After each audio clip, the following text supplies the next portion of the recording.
Ici l'ombilical, d'accord. Ici on devine des vaisseaux, mais ça c'est pas l'épigastrique. Vous voyez que l'épigastrique elle est là. Ok, alors.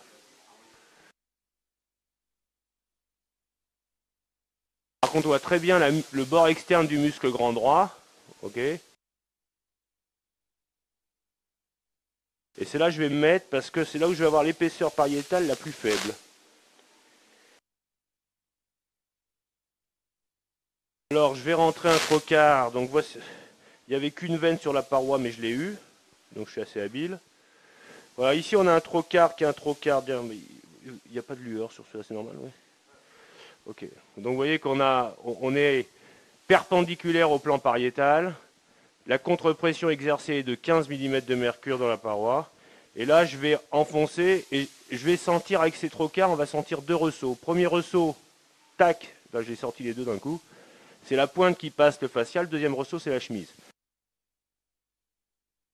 Je garde la main appuyée pour le mettre en impaction et je visse.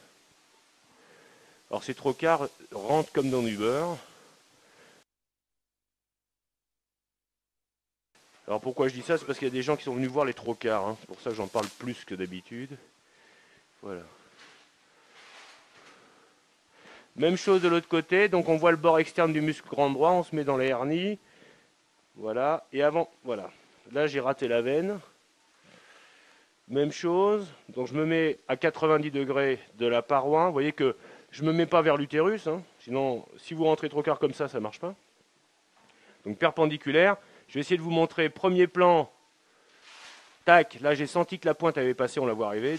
Deuxième temps, clac, vous voyez, c'est la chemise qui est passée, on la voit arriver. Elle a passé le fascia, mais pas le péritoine. Je reste en impaction et je visse. Voilà. Non, parce qu'il y a des gens qui me disent que c'est très difficile de mettre ces trocars. Mais ceux-là, il faut qu'ils arrêtent la chirurgie, je pense. Alors ici, vous avez une hernie que vous reconnaissez bien.